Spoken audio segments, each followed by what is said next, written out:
una sola palabra pronunciada en un jardín al amanecer. Una mujer se acerca a lo que cree que es un jardinero, con los ojos hinchados de llorar, cargando especias para ungir un cuerpo muerto. Y ese hombre dice su nombre, María. Y en ese instante, en ese único instante, el mundo cambió para siempre. Pero antes de llegar a ese jardín, necesitas saber algo. Necesitas saber lo que le costó llegar hasta ahí. Y necesitas saber lo que le costó a ella durante los 14 siglos que vinieron después. En el año 591 después de Cristo, un papa llamado Gregorio pronunció un sermón. Un solo sermón. En ese sermón, mezcló a 3 mujeres distintas de los evangelios y declaró que María Magdalena había sido una prostituta. No tenía ninguna base bíblica para hacerlo. Era simplemente un error. Un error de un hombre en un sermón, en un día cualquiera del siglo VI. Ese error tardó exactamente 1425 años en ser corregido oficialmente. Y mientras tanto, su nombre fue usado para encerrar a 30.000 mujeres en Irlanda. Las lavanderías Magdalena. Instituciones donde mujeres jóvenes, muchas de ellas embarazadas o simplemente consideradas inmorales por la sociedad, eran encerradas, rapadas, despojadas de sus nombres y obligadas a lavar ropa sin paga durante años.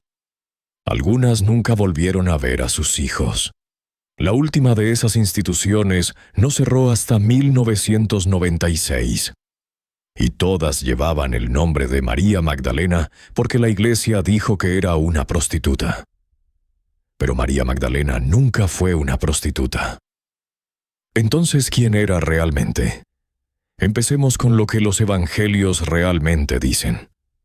No las leyendas, no las pinturas medievales, los textos. La primera vez que aparece por nombre en la Biblia es en Lucas 8, 1-3. El pasaje dice que Jesús viajaba por ciudades y aldeas predicando, acompañado de los 12 apóstoles y también de ciertas mujeres que habían sido sanadas de espíritus malignos y enfermedades. María, llamada Magdalena, de quien habían salido 7 demonios. Juana, esposa de Chuza, administrador de Herodes. Susana, y muchas otras que le servían de sus bienes. Eso es todo. Esa es su presentación. Vino de Magdala, una próspera ciudad pesquera en el mar de Galilea. Los arqueólogos encontraron ahí una de las sinagogas más antiguas de Israel. Magdala no era un lugar insignificante. Sus pescados en salazón se exportaban por todo el Imperio Romano. La palabra hebrea para Magdala significa torre. María de la Torre. María de los recursos propios. Ese detalle es fundamental. El texto dice que le servían de sus propios bienes. María Magdalena tenía recursos. No era una mujer viviendo al margen de la sociedad. Y los 7 demonios. 7 en la numerología judía representa la totalidad. 7 demonios significaban algo que había consumido toda su vida. Y Jesús la liberó de eso. Piensa en lo que significa esa liberación. Si alguien te devuelve la vida después de que algo te la había quitado, ¿qué harías? María no dijo gracias y se volvió a casa. Dejó todo y lo siguió. Dejó Magdala, dejó su comunidad, probablemente dejó su medio de vida, y siguió a un predicador itinerante por las aldeas de Galilea y Judea. Para una mujer en el siglo I, viajar con el grupo de un rabino era altamente inusual. Para María haber dejado la seguridad de su hogar para seguirlo, te dice todo sobre la profundidad de lo que vivió cuando él la sanó. Los 4 evangelios la mencionan por nombre en la crucifixión. Y en la mayoría de esos relatos aparece primera en la lista. En los textos antiguos, la persona mencionada primero ocupaba la posición más prominente. Los evangelistas nos estaban diciendo algo. Entre las mujeres que siguieron a Jesús, María Magdalena tenía un lugar de liderazgo. Pero lo que la distingue verdaderamente de todos los demás es lo que hizo cuando llegó el momento de la crisis.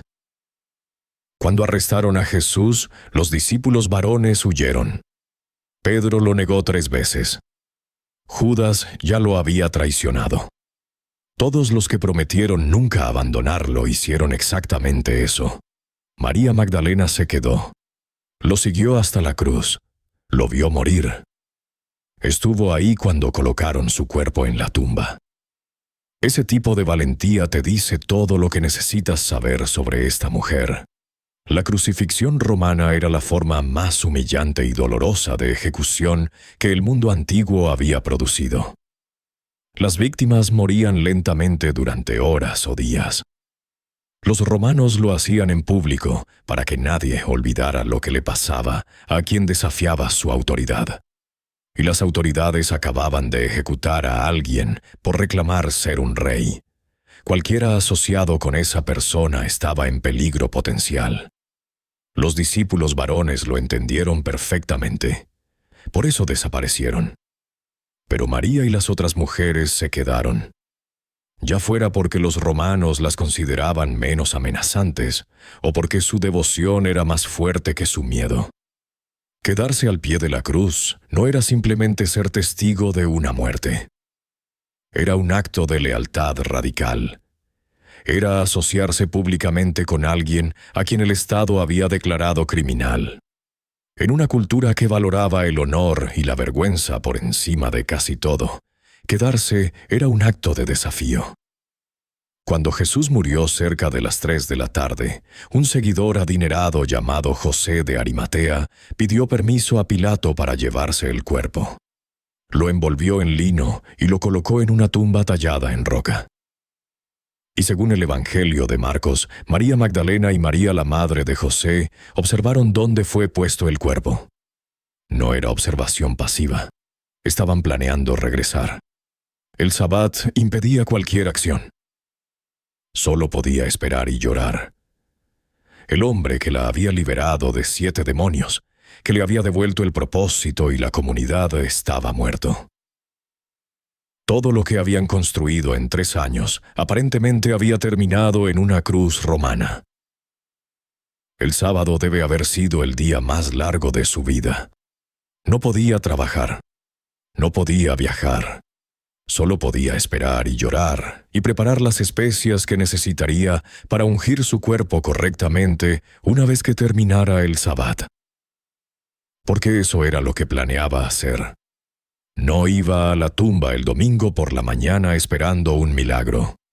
Iba a despedirse. Y entonces llegó el domingo por la mañana.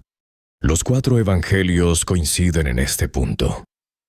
María Magdalena fue a la tumba al amanecer del primer día de la semana.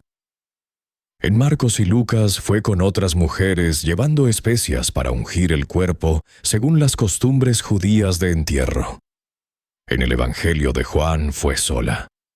Los detalles varían ligeramente entre los relatos, como suelen variar los testimonios de testigos oculares, pero los hechos centrales son consistentes. María Magdalena estuvo ahí. Fue la primera, o entre las primeras en llegar. Piensa en cómo debe haber sido esa caminata. Jerusalén en la oscuridad de antes del amanecer.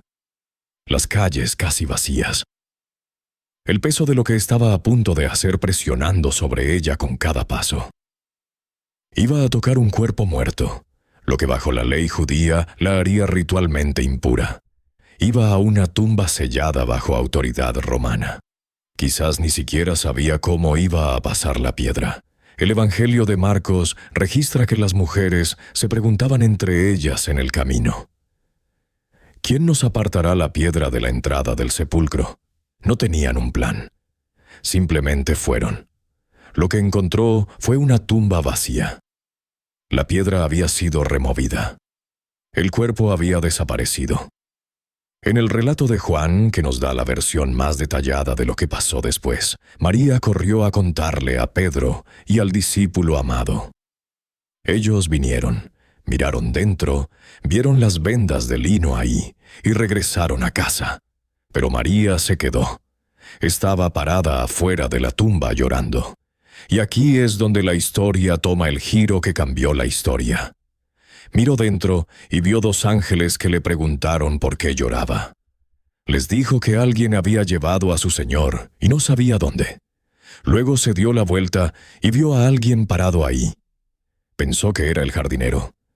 «Mujer, ¿por qué lloras? ¿A quién buscas?» Ella le dijo: «Señor, si tú lo has llevado, dime dónde lo has puesto, y yo lo llevaré». Y entonces él dijo su nombre: «María». Ella se dio la vuelta y exclamó en arameo: «Raboni», que significa maestro.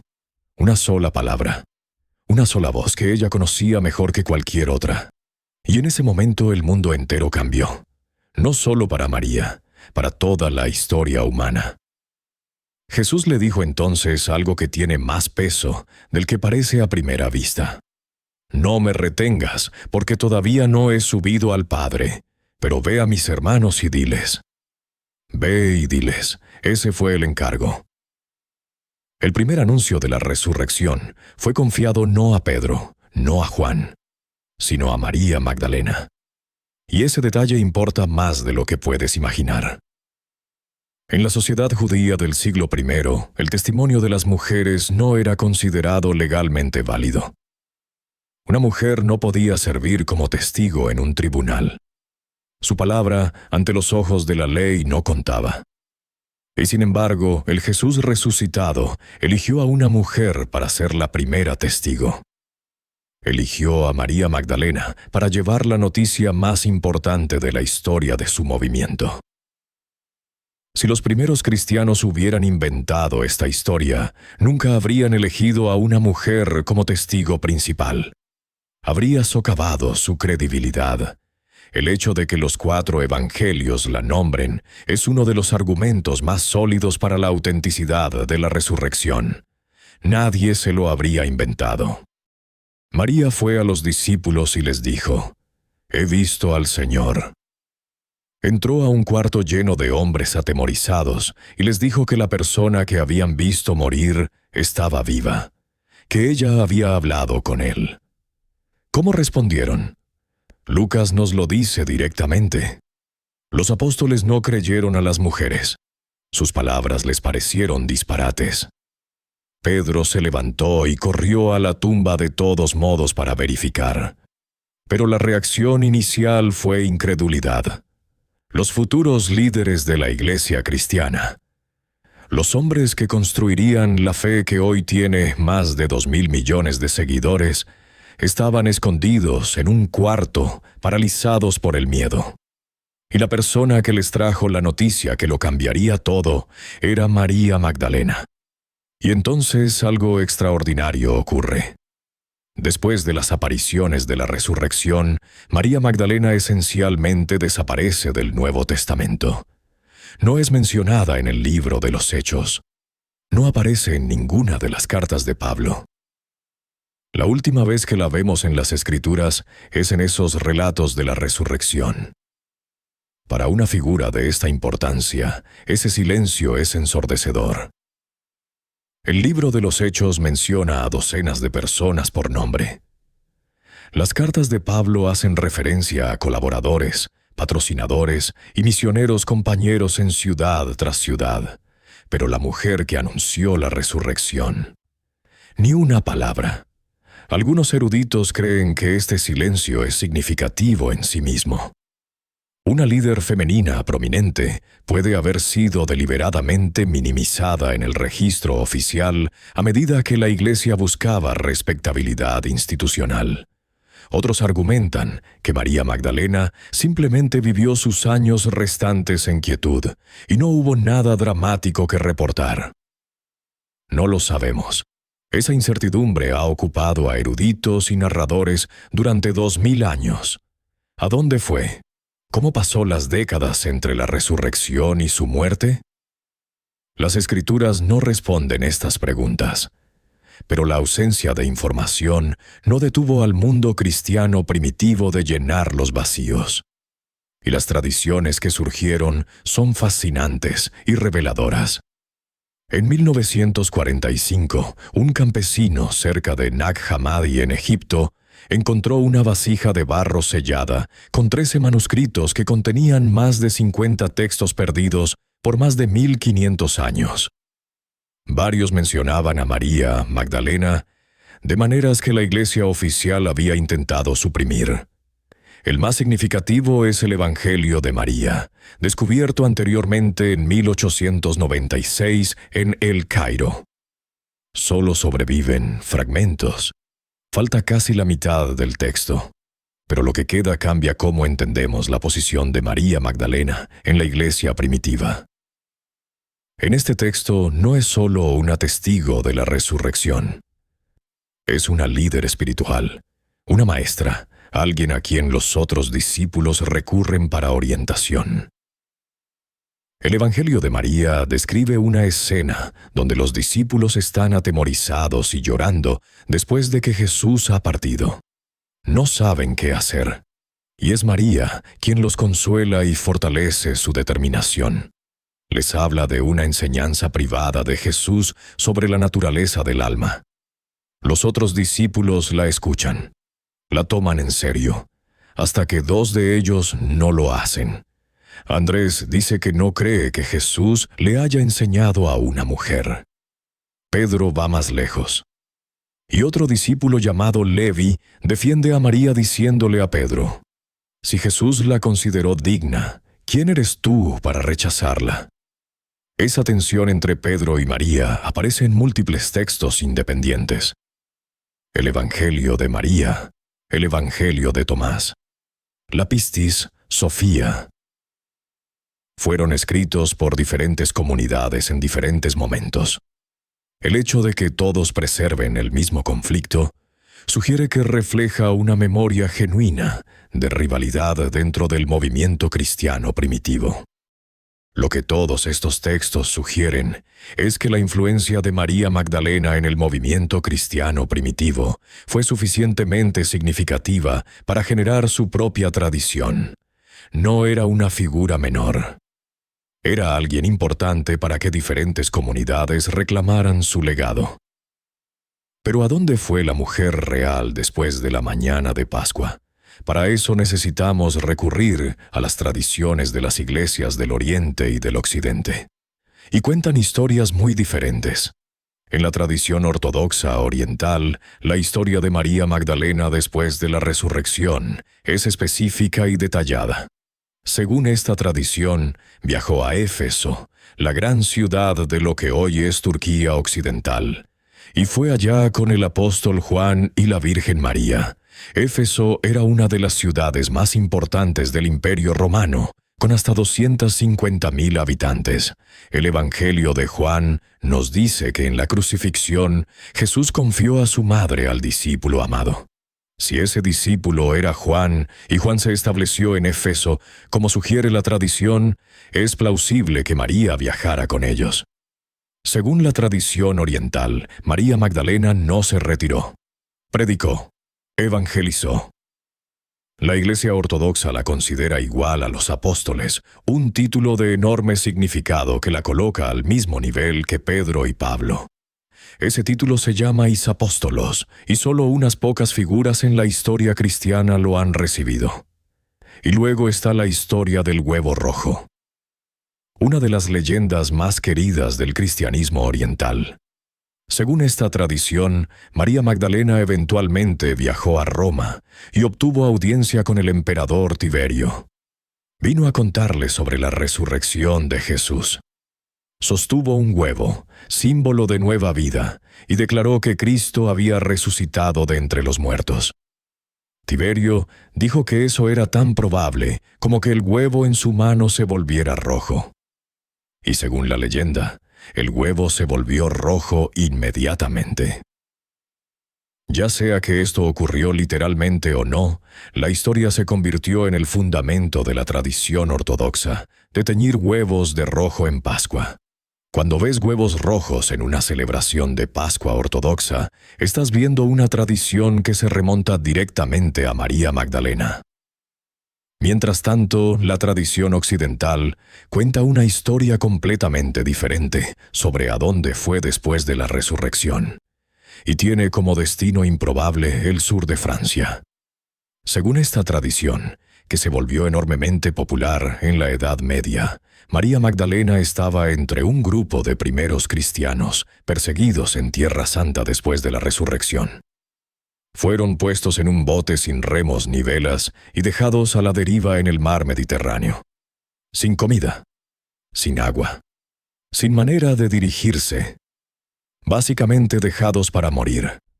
El grupo incluía a María Magdalena, Lázaro y varios otros seguidores tempranos de Jesús. En lugar de ahogarse, el bote cruzó milagrosamente el mar y aterrizó en las costas de Provenza cerca de un lugar llamado Saintes-Maries-de-la-Mer. El nombre significa literalmente las Santas Marías del Mar. Después de llegar, el grupo se dispersó. Lázaro fue a Marsella como primer obispo, y María Magdalena fue a Aix-en-Provence, donde predicó y convirtió a la población al cristianismo. Pero la parte más dramática de la historia viene después. Después de años de ministerio activo, María Magdalena se retiró a una cueva en las montañas de Provenza llamada la Sainte-Baume.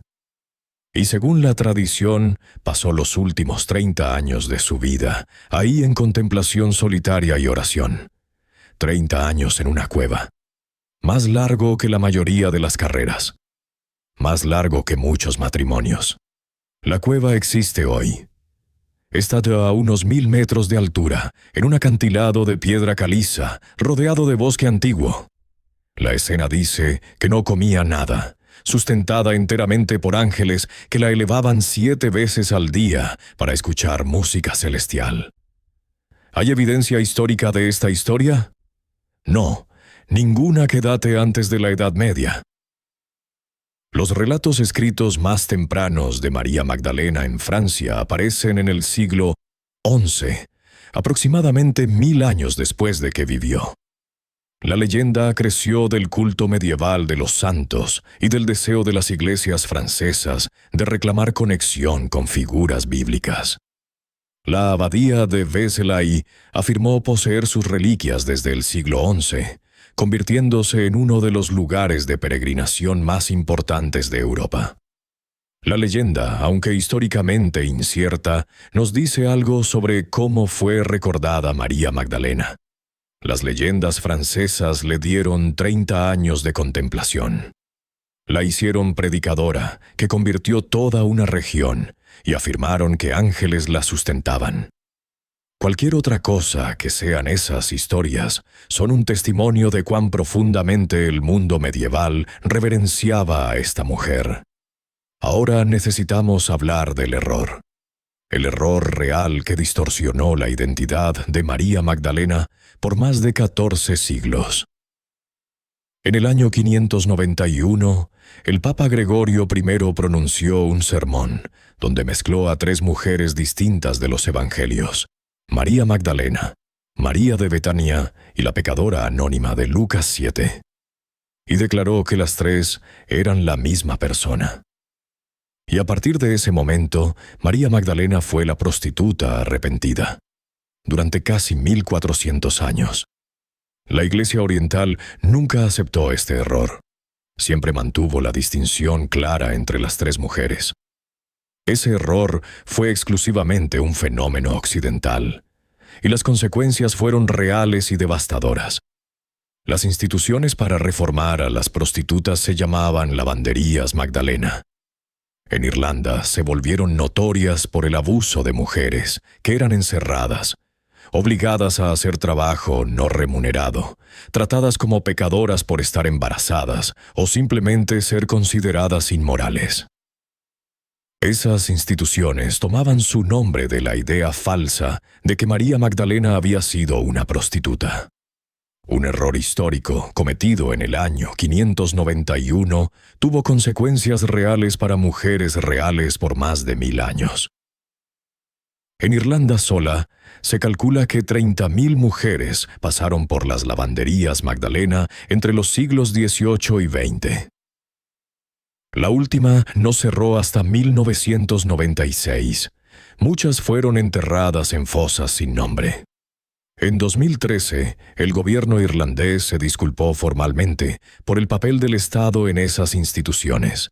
El punto de inflexión llegó en 1969, cuando la Iglesia Católica Romana revisó silenciosamente su calendario litúrgico.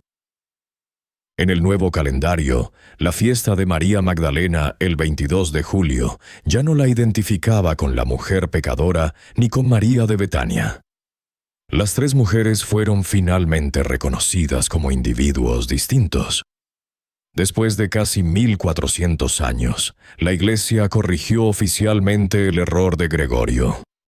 En junio de 2016, el Papa Francisco elevó la celebración de María Magdalena de memorial a fiesta, el mismo nivel dado a los apóstoles varones. Al hacerlo declaraba: María Magdalena merecía el mismo honor que Pedro, Pablo, Santiago y Juan. El decreto que acompañó esta decisión la llamó explícitamente la apóstol de los apóstoles. Ese título antiguo, usado por primera vez por Hipólito de Roma en el siglo III, era ahora oficialmente respaldado por el Vaticano. La Iglesia finalmente decía lo que los evangelios siempre mostraron. María Magdalena no era una pecadora reformada. Era una líder, una testiga y una apóstol por derecho propio. Comenzamos con una mujer caminando hacia una tumba al amanecer, esperando la muerte y encontrando la vida. Y en muchos sentidos, ese momento en el jardín es toda la historia. No solo de María Magdalena, sino de lo que significa la resurrección. La primera persona a quien Jesús se apareció no era el discípulo de mayor rango. No era quien tenía las conexiones más importantes, ni la voz más fuerte. Era la que se presentó, la que se quedó cuando los demás se fueron, la que fue a la tumba cuando no había razón para esperar nada. Y si lo piensas, ese patrón se repite a lo largo de toda su historia. En la cruz, ella se quedó cuando los hombres huyeron. En la tumba, ella permaneció cuando Pedro y Juan regresaron a casa. Ante el emperador, si creemos la tradición oriental, ella habló cuando el silencio habría sido más seguro. Y en la memoria de la Iglesia primitiva, su voz persistió incluso cuando otros intentaron borrarla. Durante 2000 años, su historia ha sido contada, vuelta a contar, distorsionada, corregida y contada de nuevo. La han pintado como una pecadora penitente, una esposa secreta, una ermitaña contemplativa, una evangelista viajera y una apóstol.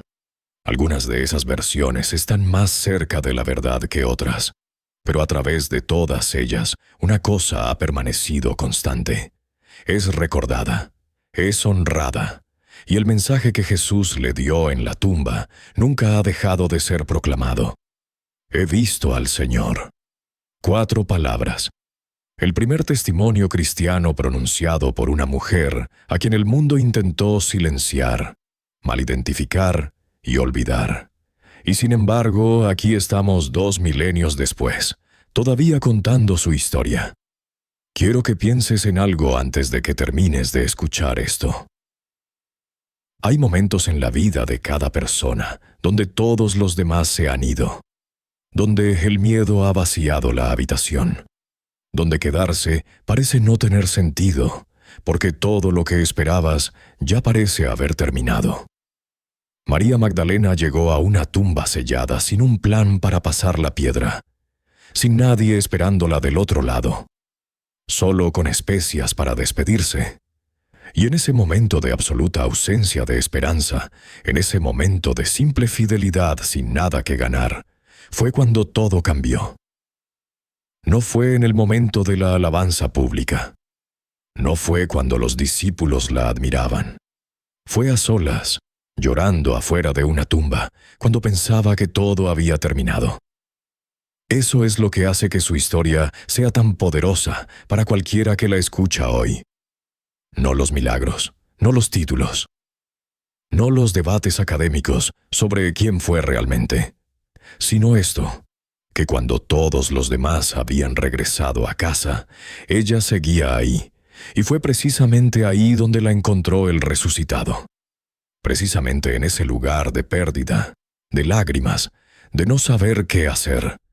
Precisamente ahí fue donde le dijo su nombre. Y quizás la pregunta que su historia te hace a ti hoy no es sobre ella, es sobre ti. ¿Hay algún lugar en tu vida donde llevas especias para ungir algo que creías muerto? ¿Alguna esperanza que abandonaste? ¿Algún sueño frente al que te quedaste cuando ya no había razón para quedarte? Porque si la historia de María Magdalena nos dice algo sobre cómo opera Dios, es esto, que los que se quedan cuando todos se van son los que escuchan su nombre. Si este video llegó a algo en ti, compártelo con alguien que lo necesite escuchar hoy. Que Dios te bendiga y que en este día, sin importar qué tumba estés mirando, encuentres la gracia de seguir a la espera de nuestro Señor Jesús.